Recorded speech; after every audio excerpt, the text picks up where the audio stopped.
What's up and welcome back to Talking Nutrition. Today is a bonus episode where we're going to be sharing the recording of our first Steptember Q&A call with our participants. So this first one actually turned out to be a little bit longer than expected. So my goal was to do like a 30-minute Q&A. We got so many questions and comments and it just took a little longer. So it was a full hour. What I've done though is note the questions in the description. So if you go there, you can kind of scroll through kind of like the topics that we talked about, a couple very similar questions. The main theme was movement here. So what we're doing, just to kind of like get you familiar with what we're doing here, is we have a step challenge, but it's way more than just, hey, hit your steps, because that would be too simple, right? And that's overdone. No, like we want to deliver, we want to help our people learn about movement, exercise, nutrition, mindset, whatever it is. So that is why we set it up this way, where part of the challenge, they are actually pushed to like submit questions. Like they get points for submitting those questions. Oh, sorry, just hit my elbow. For submitting those questions, so that they learn. Two, they're pushed to actually share something that, they might have, might not have asked, because we know as well, people sometimes hesitate to ask questions. But hey, I always tell people like, hey, there's no dumb questions, just the ones that you don't ask. But hey, we had a great call. This first one was all about movement and exercise. Let's dive in. Next week, we will be doing a Q&A on nutrition. So next week's bonus episode is going to be, again, a Steptember Q&A recording. And then we are going to finish it off the week after. I called it kind of like an Ask Me Anything, but I think we're likely going to talk a little bit more about obstacles, how to overcome them, roadblocks, right? Mindset stuff. Maybe we're going to talk about like growth mindset, those kind of things. But it's going to depend, of course, on the questions that our participants ask. Now, if you'd love to join us next time, make sure to jump in a free Facebook group just to stay up to date. We also have our newsletter, of course, which, by the way, you get added to that anyway. So the easiest thing to do is join our group. You can do it for free, no strings attached. The only price you pay is your email address, which is, to be honest with you, is just to share more free stuff. We do very little sales shit on there because I don't like that stuff either, So that being said, let's get into it. I already rambled on for too long. We will be back next week with more bonus episodes, more Q&A, and then of course the week after, like I said, mindset. Today, movement. Let's get into it. We got a lot of questions today or this week, also in terms of like, why is it 8K steps? And I'm actually going to pull up a blog for that to show you guys. This is stuff that I've showed on my social media channels many times. You'll often hear me talk about NEAT, but we have some new faces here as well. So it's always good to refresh the basics anyway, because yes, there's actually a really good reason to get moving. And this is stuff we talk about a lot in the podcast as well. And of course, this challenge being, all about getting your steps in. I figure let's talk about that. Makes sense, right? So we're going to work down that list. We have 60 comments. It's a combination of questions and photos and stuff. First of all, just wanted to thank everyone for joining. We have, I think it's almost 40 people. It's like 37 or 38 people, which is massive, way more than expected. Super cool. I knew it was going to be like a good one again, because we did it in 2021 and it was a huge success. But right, it's just cool to see so many people show up again. So welcome back. We got Danny back. I think Linda rejoined again since 2021. We got the sisters, who were two of my very first clients ever. Welcome back. Super cool to see you guys. Let's get into the actual questions. Also, by the way, side note, super cool that we have Norway, Netherlands, we have England, we have Canada, America, all over the place. We have a bunch of international people here. It's super cool to see. So first one from Kaya. So she says, if you have 6,000 steps one day and 10,000 the next, is it okay to use that as your average kind of like for the 8K steps daily? Or are there health benefits to the minimum step count? Really good question. Two answers here. For the challenge, it's about your daily action. So I'm pushing you guys here to try to hit that 8K. So when it comes to the actual challenge, like we're not going to necessarily like pick twos and like take the average, you know what I mean? But generally speaking, yeah, like we actually can go with the average. It's totally fine. It's way less about the actual number. It's not that your body keeps track. You know what I mean? Like we're using step trackers, but your body doesn't necessarily go like, oh shit, okay, we hit like 7,000 steps, but and that's better than 6,900, whatever. It's just that we want to keep track of our steps to make sure that hey, we're moving.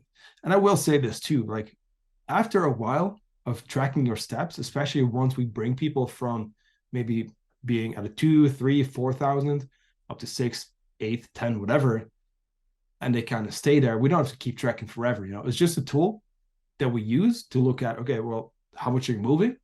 Can we get you moving a little bit more?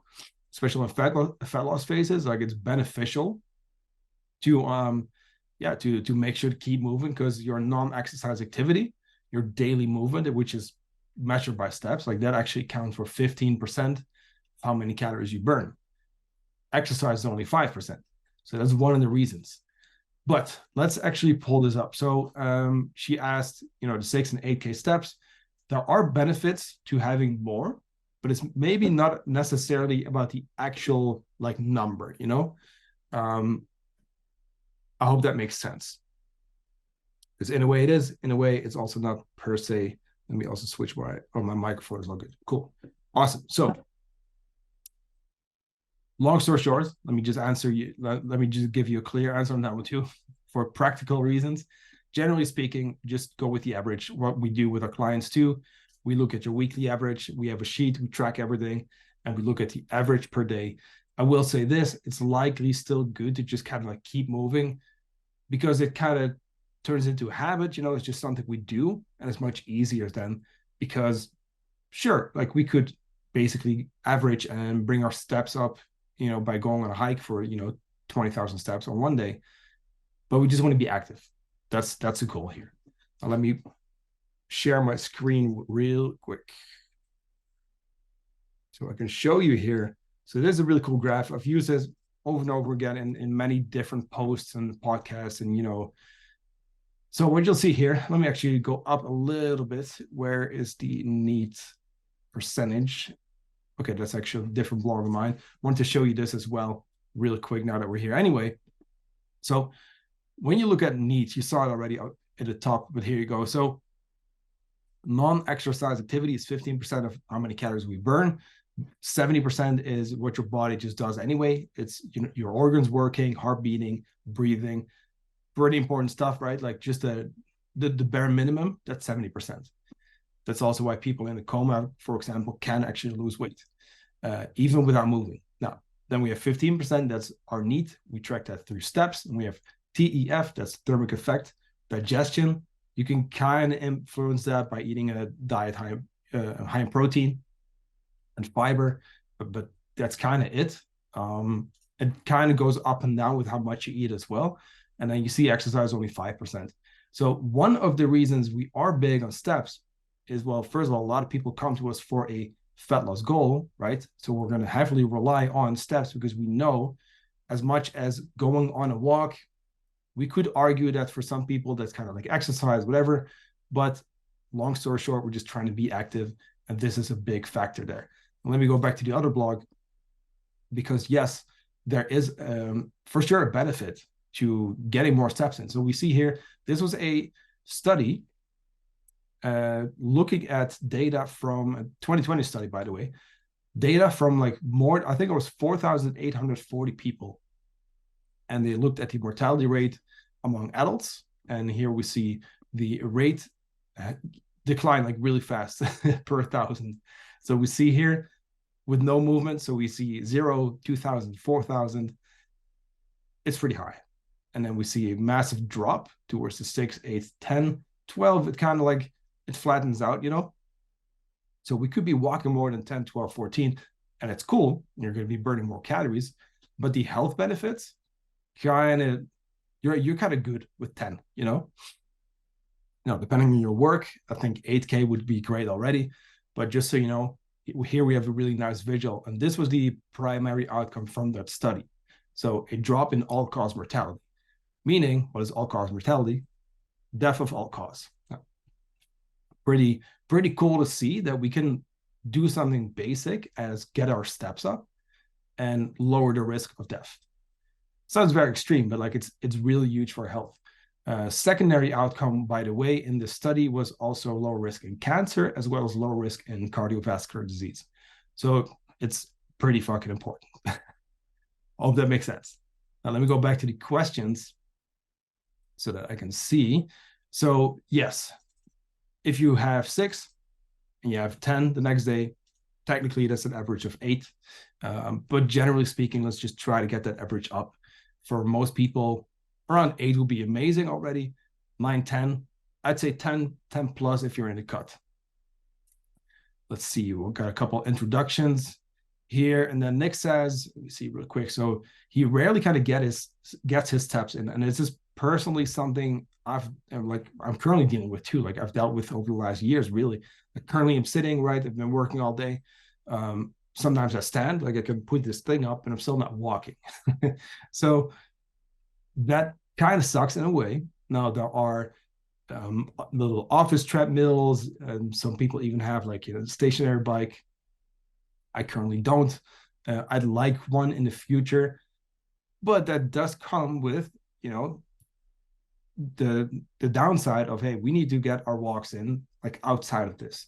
So we really have to, if your job involves sitting basically, or not moving anyway, it's like we need to make a point of like going for a walk or throughout the day looking for excuses to get more steps in. And I'm thinking the basic one that everyone knows is kind of like take the stairs instead of the escalator. It is when you go to the shop and you drive, okay, park like at the end of the parking lot, right? Little things like that. If you go and take out the trash, like walk up and down like twice, you know what I mean? Like basic stuff like that. I know it sounds silly almost. And of course, going for a walk, right? But looking for excuses like, hey, where can I sneak in a few steps here and there? Thing is too, for example, I've been playing with more kind of like post-meal walks just because it's nice. It's kind of like a good way to, get out, get some fresh air, get the brain working, There's actually quite a lot of benefits in terms of digestion. So if you're struggling with digestion, it could actually be beneficial to go for like a 10-minute walk after your meal. Now, here's the thing. I've tested this, and if you go for a 10-minute walk, like it actually adds up, you know what I mean? And if you're really in a pinch, like you can walk faster and get more steps in the same amount of time.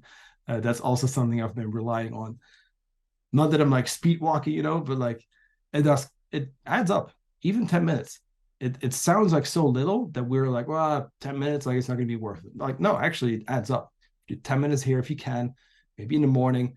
Hey, I think Nick as well, we worked together for a while. I think 2 years ago already. That's a long time ago already. But anyway, like he would sometimes get off the bus earlier to then walk to work. So that last stop or the last few, even those little things, it really adds up. So let me read real quick. So he rarely gets his free steps in during the week. So really have to push to get my steps in. Are there any pros and cons in getting the steps in at once? For example, like an hour and a half walk or 2-hour walk, or in parts. So kind of split it up in a couple of like 2 to 3K step walks during the day. I would personally say it's likely best for most people to try to do some here and there if you get the opportunity to. If you work in an office and you take phone calls, pace up and down. Look for excuses to be moving if you can. Obviously, if we can't for work, there's not much we can do. But hey, even then, maybe even during our break, even like a 5 to 10 minute walk instead of scrolling on our phones, that could really add up. And then, which brings me to my next point, like it's fine to do the hour and a half walk or 2-hour walk in the evening. That is cool. And I have days where it's like, well, fuck, I worked all day and it's 8, and it's like, well, I better go for a walk because I'm currently at 500 steps. So there are those days, but it always sucks. And this is a tip that I give all of my clients. It's like anytime you have to kind of like make up for it later, it just kind of sucks. I've seen so many people struggle with protein. It's like, I'm struggling with my protein. Yeah, guess why? Because it's fucking 8 in the evening and you had 20 grams, you know what I mean? So instead, we want to be proactive here. Same kind of goes for your steps, right? If we can get some here and there, it's going to be much easier. And then we don't have to play catch up in the evening. If you need to, that's totally great. You're still going to get the health benefits. It's totally fine. And hey, might even be a nice thing to do in the evening, depending on the season. But it's like with protein, right? With protein too, I always tell people, hey, if you want to hit, let's say, right, 200 grams, big number for a lot of people, but let's say 200 grams. Okay, so that's 5 meals of 40 grams. Simple. Okay, breakfast, we need to hit 40 grams of protein. Second meal, we need to be at just about 80 grams. Third meal, we should be at about 120. Fourth meal, we should be at about 160. So that when it's dinner time, whatever you want to call that last feeding, you only need to have that one portion. Instead of being like breakfast, okay, I have 5 grams of 10, and lunch, oh, I kind of forgot because I just had a salad, and blah, blah, blah. And then it's evening, and it's like, well, fuck, I still have like 150 grams to go. Of course, then we're not going to be able to catch up, you know? And I've definitely had days where it's same thing with my steps. It was like, well, I just went for an hour-long walk and I'm still not there. I was like, oh, fuck, you know? So try to go with the few walks here and there, but feel free to, you know, play catch up if you wanted to. And of course, with this challenge, right? So for 21 days, we're pushing you guys. We're really challenging you, as well as myself, to get out and make a point of moving. After this challenge, hey, feel free to go a little, like go to 7. Like if 7 for you is like, that works and that's doable and you stay active and you get your workouts in during the week as well. Because also anyone listening, whether it's live or the replay, like you should be lifting your weights as well. We should be doing some cardio too, like a combination, right? So those are all things we should be taking care of. And hey, like if 7 is what you can stick to, amazing. If you go to 8 or 9, great. Hey, if you're someone who's active and you easily hit 10, 12, whatever, also great, cool. But let's remember why we're doing this. Let's remember that graph I showed you. There's a lot of health benefits to this. And of course, it, like we just looked at one thing, right? That showed like drop of all-cause mortality or risk of all-cause mortality, risk of cancer, risk of, you know, cardiovascular disease. But it's so much more. Like through walking, we can regulate blood sugar, lower blood pressure. It can help you, right, manage stress. It can help lower stress. It can increase dopamine, serotonin, especially if you go out in nature. Guess why? And you'll see this too in tomorrow's post. Like every Friday, pretty much, I post like, put your fucking phone away Friday, right? I tell people like, hey, go outside. It's for that reason. Like we all need to do more of that. We need to make a point of like moving, actually getting outside if we can. And that's what this whole challenge is based on, you know? It's basic, right? It's simple. Hey, hit your steps. But then again, it's exactly like that's the whole point. Nutrition and fitness and those kind of things, like it is basic. And we need to do those basic daily things to, first of all, just reach our goals, but then also stay successful and maintain it long term, you know? So let's go down the list. Guro says, question, is there a health benefit to having a walk? So 30-minute-ish, even on days where I've already had cardio training. Really good question. Very good question. I think it's different. You know what I mean? It's different. We do running and walking for different reasons. And that's why I always, with all of our clients, we track steps and we look at, hey, like what did you do training-wise throughout the week? Because the whole point here, and this is going to depend, it's a big it depends question. I'm going to argue that there's still going to be a benefit to doing on a walk, depending on the person and depending on your stress levels. Walking, like I said, lowers cortisol, can put us back in a parasympathetic state, fancy word for rest and digest. That's where the body kind of wants to be. When we go for a run, when we do intense exercise, when we are stressed at work, traffic, whatever, right? If Danny is getting chased by a dog at work, like we're in that stress response, right? Fight or flight, like we're alert, we're mobilizing energy. That's good when you want to like fight the bear and run away from the bear. but not when you want to rest and repair and de-stress and build the muscle, because that only happens in the rest and digest state, right? So to manage stress is going to be huge. So is there going to be a health benefit to, going on a walk, even if you've already done your running? Maybe. Do you need it? Like it depends on your stress load, and that's different per person.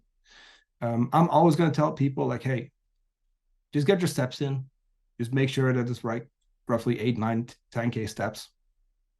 Do some cardio. Maybe a couple times a week if you really like it. Maybe once a week if you want to focus on body composition, you lift your weights, do a little bit of cardio. Combination is great. I think we all should be doing cardio. But again, it really depends. There's benefit to both, and cardio has a different purpose. It's training your cardiovascular system. Walking would be more that slower kind of like that easy movement, and that's the whole point. It's not only not adding more stress, because that's one more point I've got to bring up. With running, with intense exercise, we are adding more stress, and that's not bad. We just need to realize, like, to the body, it's the same. It is a form of stress. So depending on how much we're already dealing with, we might be looking at, hey, okay, should we actually go for the run or for the walk maybe? So again, it depends one. So let's see real quick. Linda, who just joined us. What's up, Linda? Also good to see you come back. Thank so here's you. my question. What? How does exercise impact mental health and well-being? Let me see real quick. So mental health, that's a big one. So obviously, I'm giving general advice here, and we need to look at kind of like mental health as, okay, what are we dealing with? You know what I mean? So I'm going to speak in terms of like general well-being, general mental health. Exercise is massive. It has been compared to medicine, and it has, in some cases, outperformed medicine. This is not to say that exercise will always be the thing that fixes any mental issue. Definitely not. I mean, it's 2023. Like, it's pretty worrying. Like, everyone's fucked up. But all joking aside, though, like there's a lot of stuff going on. A lot of people dealing with a lot of stress, anxiety, depression, and it seems to just be more and more, right? Now, that being said, exercise has been shown to really improve your mental health massively. So for that reason, I would say, hey, let's at least introduce it if we're not doing it yet, or let's at least keep doing it if we aren't already working out, because, hey, even if it's just a small chance, right? Or even if it helps a little bit, we should probably be doing this. This kind of goes back to basically everything we do, the walking, the right, eating healthy, whatever it is, lifting your weights, sleeping enough. Like, we should probably make a point of like getting the habit of doing all of those things so that we are healthy, so that we build a strong body and a strong mind as well. And I think especially that mindset, and maybe we can talk more about mindset and stuff in week 3. I think that could be kind of cool. So I'll make sure to bring that up. But we need to make a point of like doing those things, right? So that, and then for well-being, very general, but I mean, unless someone is doing a lot already and it's getting to a point where it's too much, where it would be negatively impacting your well-being, I would say for the vast majority of the people, introducing exercise, or at least, getting into like a weightlifting training, program, whatever it is, doing some cardio, etc., can be beneficial, and will most definitely improve people's lives in general, like all across the board, right? So I hope that answers your question. Next one from Terry. So there we go. So if you go on a long walk or you're active, after how long should you top up with nutrition? That's a really good question, because he really likes to go running. He really likes to go skiing and all of that. So that's a big one. I get this question a lot, and I am not the biggest fan of just adding food in even when we are active. It's cool. Like, don't get me wrong, it's fine. But this kind of goes to like just really two answers here. On one hand, I don't like it. I think a lot of times people also tend to think, oh, I'm burning this many calories, or my fucking sports watch says it's 600 calories now. I can eat this much extra. Guess what? These are always inaccurate as much as I'm still using one. They can be great for heart rate, right? Sleep tracking, steps. However, for calories burned, they are all incorrect. Even there was a 2022 study that looked at the newer devices like your Apple Watch. I think it was like Fitbit, Garmin, a bunch of other ones. They were still up to 50% incorrect, and that's with the newer devices. So calories burned, as much as that was not a part of the question, I still wanted to bring it up because I do still see a lot of people look at that and be like, hey, okay, cool, now I can eat more, right? Or you, even with the tracking apps where you manually add exercise, which you should not be doing, by the way. But anyway, also there, all of a sudden it says minus 600 calories. And I was like, oh shit, well, I can eat that back. Like, let's not do that. It's always a bad idea because we should be setting our own targets and then base the changes of how your body's responding. Are you burning more calories on a day like that? Yeah, you do. Really depends like how long it is, but it's at least going to be way less than you think. That's one side of the answer, right? Now let me actually go in between the two answers that I have. It's also going to depend on your current phase. If you are in a fat loss phase, no, you should not be adding food. Simple as that. Do not add any food. Why is that? Well, your goal is to lose weight. We created a calorie deficit to lose weight. Okay, cool. So if you move more, if anything, it's just going to speed up your weight loss. So there's that, right? So that's one. If we are at maintenance, probably not. It's fine, but you don't need to. If we're in a bulk or performance phase, like still not really, because here's the thing. We're going to be basing your food intake on the average throughout the week anyway. So there's that. Now, let me go back to the other side of the answer. And this is where these kind of questions, guys, it needs to be like with nutrition, it's so personal. It depends on the person, the phase, whatever we're in. Like we need to remember, like, there's not always like one right answer. It's also okay. You know what I mean? Depending on scenario, it is fine. You are moving more, but here's the thing. I think it's a waste of your focus, really, if this is something that people really start to like figure out and calculate. Because as much as you might think, hey, I should be, increasing my food intake on training days, you kind of don't have to. Your muscle glycogen, which is your fuel tank. So in your muscles, you store sugar. That's your fuel. That is what mostly fuels your training, like stuff that's stored. And then you get some from food that was kind of like readily available, that was in the bloodstream. But most of exercise and all that is through glycogen, which takes longer, more than a day sometimes, to replenish, to refuel, which means that it's more important to just get enough throughout the day, if that makes sense. So, long-winded answer, maybe a little vague, maybe a little general, but hey, let me see real quick. Got some more photos. Also, by the way, super cool that you guys all introduced yourselves. That was awesome.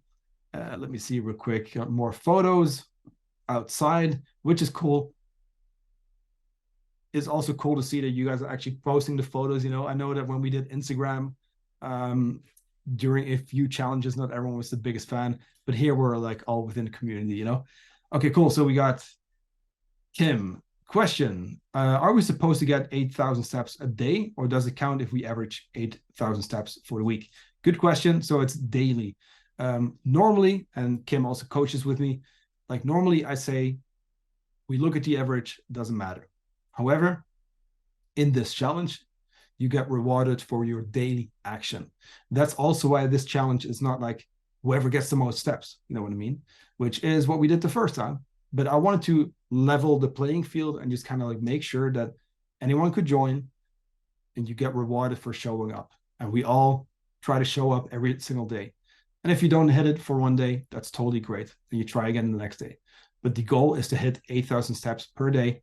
And that's this week. Next week, we're going to raise the bar. Which, by the way, if you then end up missing a couple days, that's cool. That's fine. That's totally fine. The goal is to keep showing up. Then we have some more welcome photos. Danny gets attacked by a dog at work.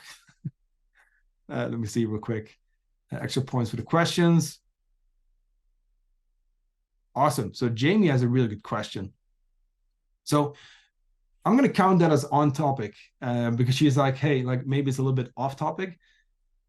And in a way, maybe it's more food, but still, I think this is a big one because she asks, so how do you come up with the appropriate calories per day? Do you break those calories into certain categories, tips and strategies for weight loss?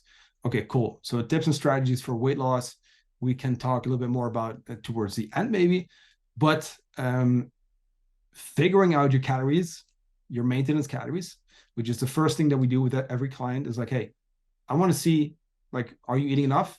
Can we at least get closer to maintenance?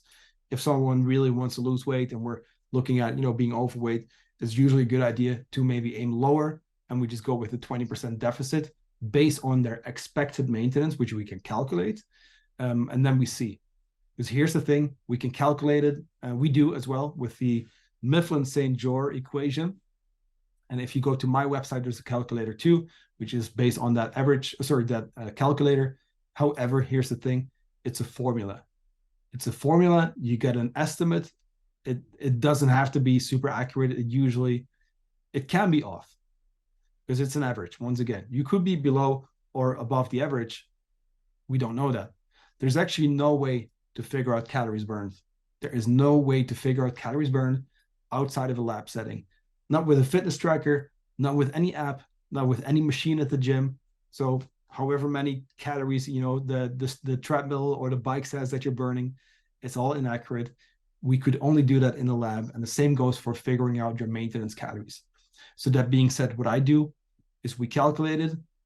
We aim closer to that. So let's say easy numbers, let's say 2,600 and someone comes to me at 2,000. Okay, let's bring you up to 2,300 first. See what the body does. Maybe go 24, 25, whatever. Sometimes we go slower.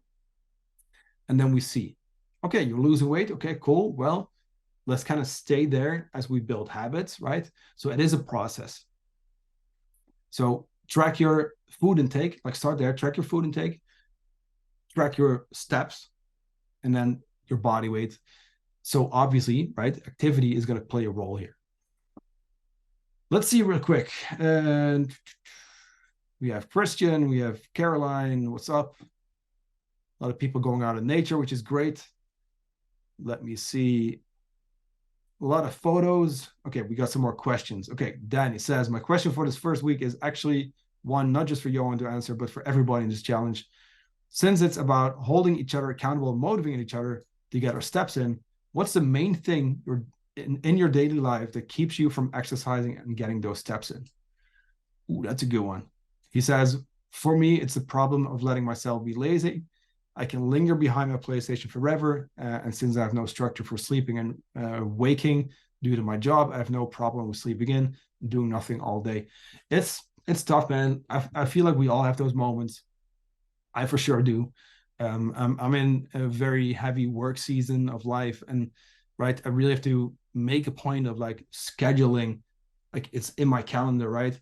It's like a walk or like gym time. I have days where I really don't fucking feel like it. We all have those days. Like we don't feel like getting up early. We don't feel like doing a meal prep. We don't feel like tracking our food or eating healthy or whatever it is, right? We don't feel like it. But I think if we can somehow figure out, and this is maybe going to be different per person, but if we can somehow figure out a way that we do end up doing it and we make it more obvious. I've been talking about this a lot, but like in this book, Atomic Habits, I think the first rule of creating a new habit is making it obvious. If we lower that bar, right? If we kind of make it easier to do, we're more likely to do it. If we can set up our environment to make those kind of things easier or more likely to happen, we're more likely to do it. On the other hand, right, if we make it less obvious, we're less likely to actually take action on it. We could use accountability, right? You could do that with yourself. I have showing here a checklist of a couple of things I want to do every single day that I use. So that's my habit tracker, basically. You can have write pen and paper, do whatever you want to do, but have something like a checklist, and you say, hey, like in this case with your steps, literally like maybe download our habit tracker and start ticking those boxes like, hey, did you hit your steps? Yes or no? And then you gamify it, right? You see, hey, shit, okay, cool, I did Monday, Tuesday, I missed Wednesday. Okay, let me try again on Thursday. We can gamify it, hold you accountable. You can do it with your friends, right? Now we're doing the challenge, so people are posting pictures. I'm going to be sharing the leaderboard on Mondays. But we got to figure out, okay, what do we need? And it's different per person, right? But what do we need to take action? I think accountability is a big one. That's the biggest part of coaching as well. It's not even about like the macros and the healthy food and like the specific diet. It's way more about the guidance and working through shit, of course. But it's the accountability. Like someone's checking up on you. So that being said, you could do it with a friend, right? Again, gamify it. Hold each other accountable. Hey, text each other. Hey, how many steps did you hit today? And there is something to be said for doing stuff, even if we don't like it, but for the health benefits. And setting maybe reminders on our phones, even if we don't have a set schedule, we could still set a reminder. Okay, cool. So today I know I need to work at 5 a.m. Okay, then I know where I could potentially squeeze a walk in or something. And yeah, sometimes we kind of need to suck it up and just do it anyway for the benefits.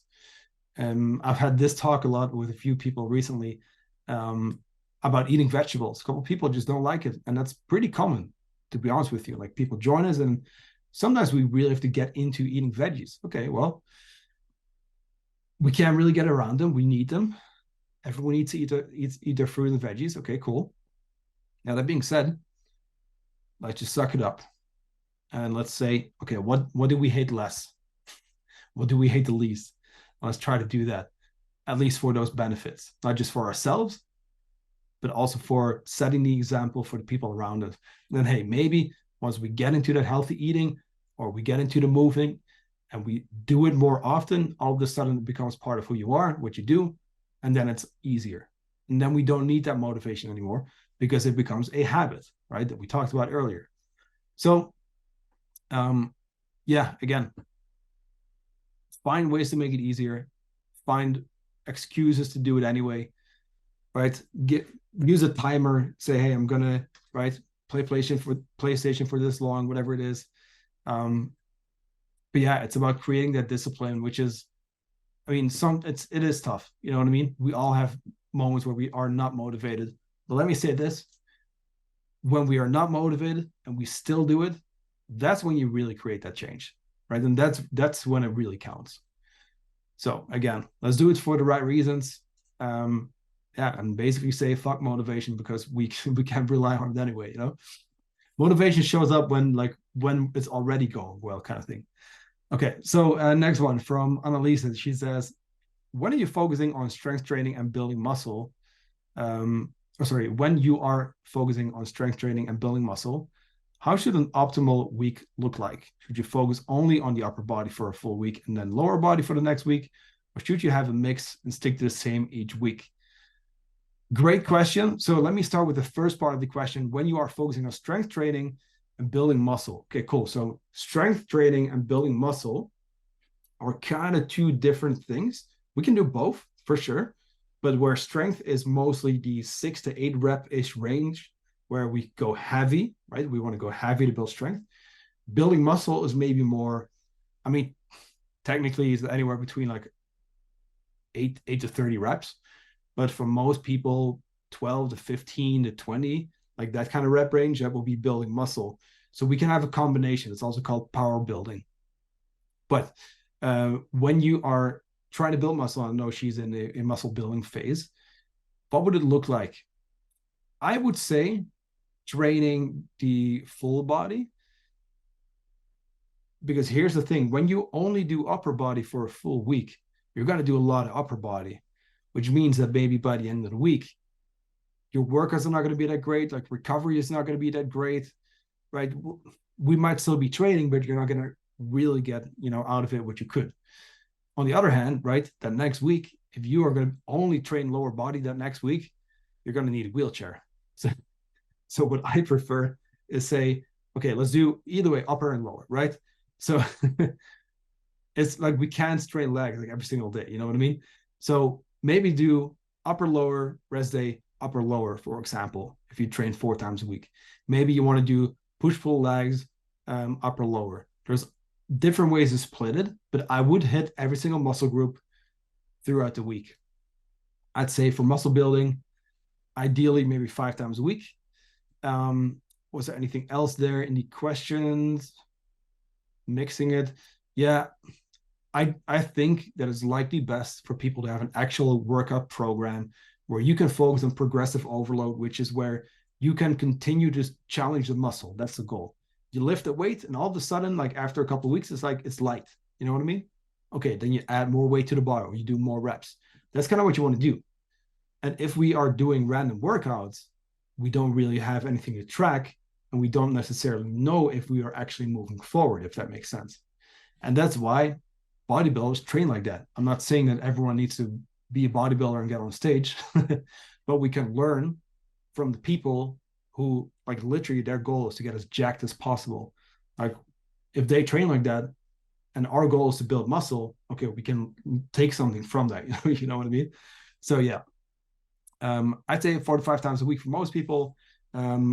Feel free to do a cardio session a week, still get your steps in for your health. And then, yeah, again, I would cover every muscle group in the week.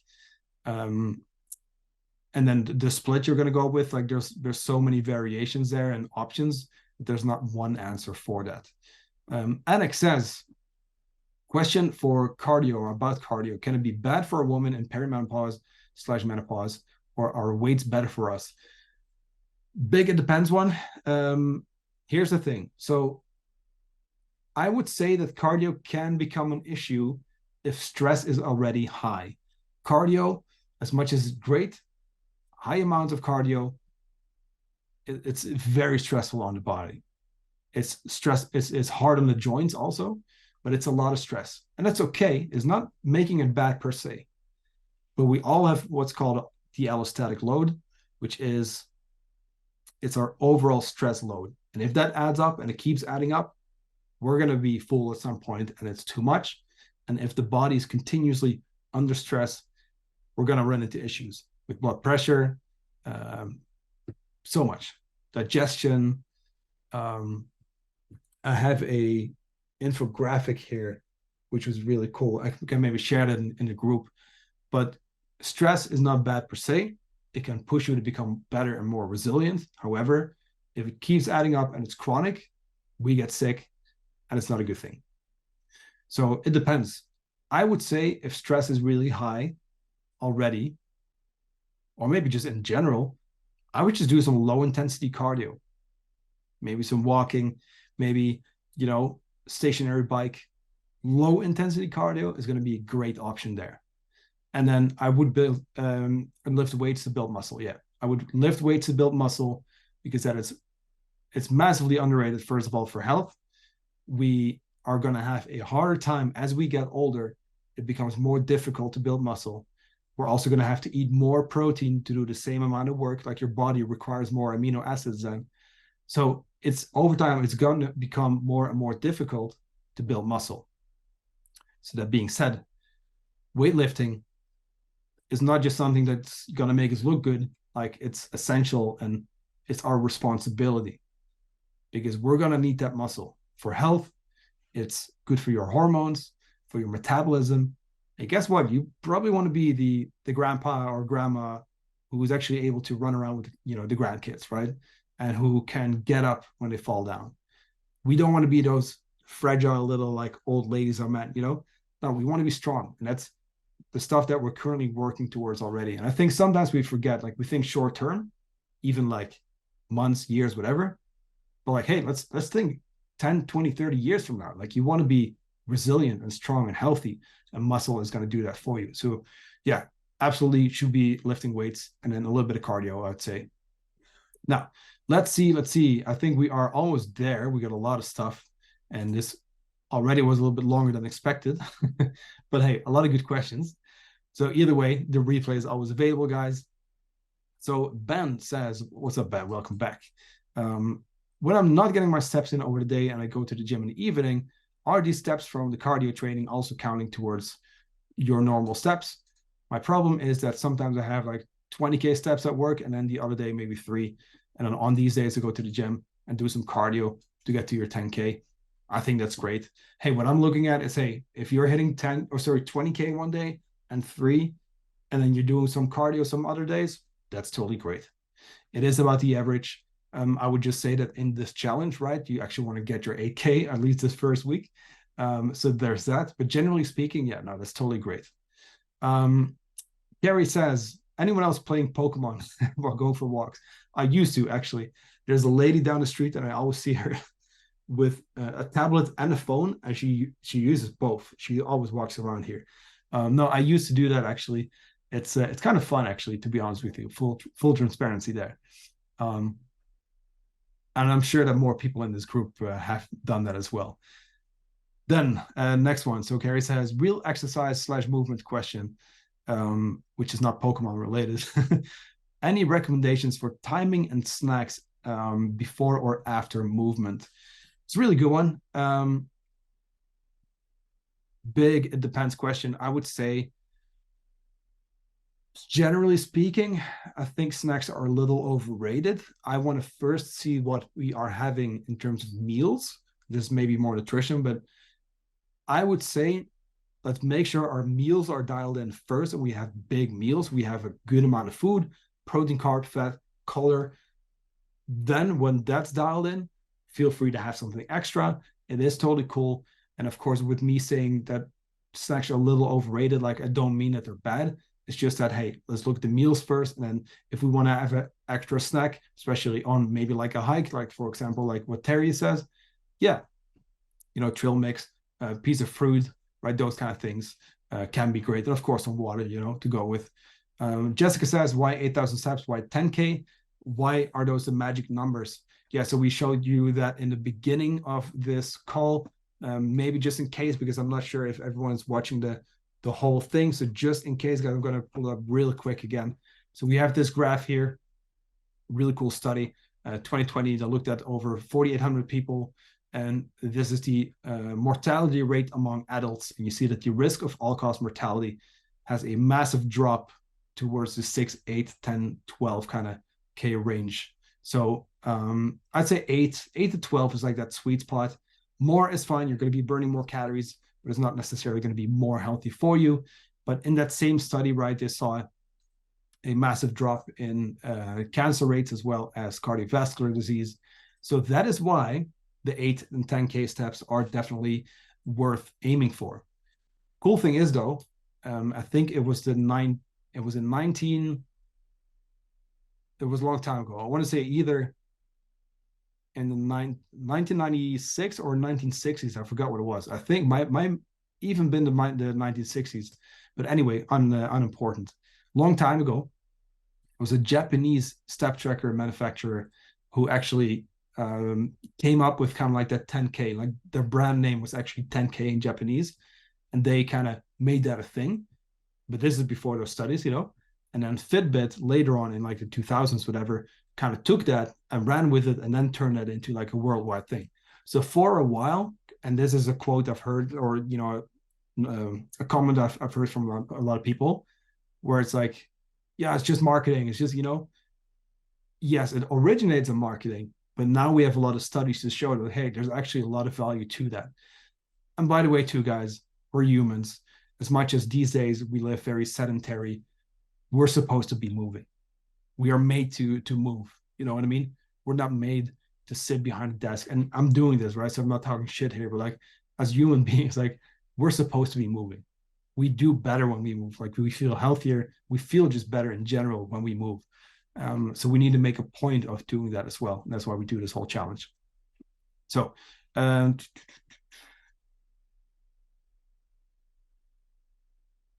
Caroline says, made out for a walk despite the bad weather. Is it only reporting the steps this week?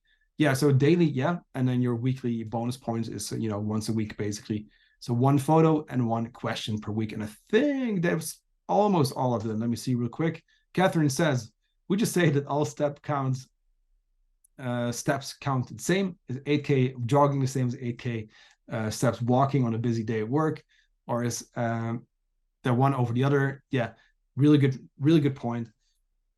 We're kind of splitting hairs here, but it's just beneficial to move. It's just beneficial to move. If we sometimes do a jog, sometimes we walk, it's both great. Let me say this though. Again, the combination: weightlifting, doing some cardio, and then doing that low intensity walking. Like the low intensity, like that's the whole point we can benefit off. But hey, if it's a jog, sometimes it's totally cool as well. Bendick says, have you ever seen any side effects to having a high step count? By high, I mean above 10K. No, actually. I've had one dude who had to eat 5,000 calories to maintain his weight. And I actually had him, like we tried him to, hit fewer steps because he was just on his feet all day and training. And yeah, we tried to get his steps down actually so that he wouldn't have to eat that much. But no, man. Like not really. I've never seen any negative effects to that. I will say for most people, like if we hit that 10K or 12, if you hang around there, great. Tourist says, my question: I bicycle to everything, so work, etc. Can cycling be the same as walking in this process? Yeah, same kind of thing. Like as much it's like cycling, of course, is technically not steps. But yes, it's about moving. Maybe the step tracker doesn't pick up on it that well. I'm not sure. So that may be one thing, but it is just about just being active. That's the whole point. Now Margaret says, and then we're really at the end of the list. Almost, I think just like 2 or 3 more. Margaret says, so she's sitting a lot, behind the desk, like myself. And I try to get up and walk around the office. And, sometimes I don't have a lot of time. And I feel you. But sometimes we're just busy. Like we can't just go for a walk. She says, I've seen desk steppers and elliptical machines and such. And are they worth it, or are they just a waste of money? I think they're probably worth it. Yeah. I want to get like one of those little treadmills. And I see that Chastity mentioned the same thing. I think it can be a great option for sure. If we can get a little treadmill, if we can get even a stationary bike, a coach friend of mine, he bikes in the morning and he does like some of emails and like reading on the bike. I think it's great. Like if we can squeeze some extra movement in, yeah, sure. We might not all have the opportunity, but if that's one way for you to get some movement in, yeah, absolutely. I think it's definitely going to be worth it, and it will not be a waste of money. And the under the desk like treadmills, they could be kind of cool. Like it's going to depend on a task that you need to do, but like I'm for sure going to get one at some point. Now, let me see real quick. More introductions. And then we got Tony. What's up, Tony? Wisconsin. Okay. What is your top mind trick for getting yourself to do your workout on days when you're really not feeling it and parts of your brain just want to sit on your phone and scroll Facebook? That's a big one. Yeah. Just doing it is a big one. And we kind of talked about this too with Danny's question. Just doing it and then getting the benefit of hey, I showed myself that I still do it even though I don't feel like it. And which, by the way, hey, I've never gone to the gym hating hating the fact that I had to go to the gym, right? I've never gone and then felt worse afterwards. You always feel better afterwards. It's always worth it. You know what I mean? So just doing the thing and kind of proving yourself, like, hey, like, no, I'm still gonna do this thing, um, it builds character, it builds discipline, and that then in the future can make it easier to still go anyway.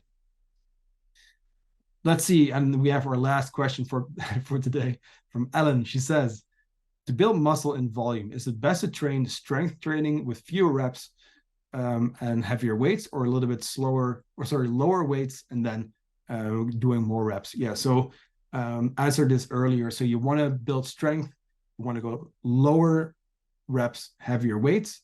You want to build muscle, it's lower weights, more reps.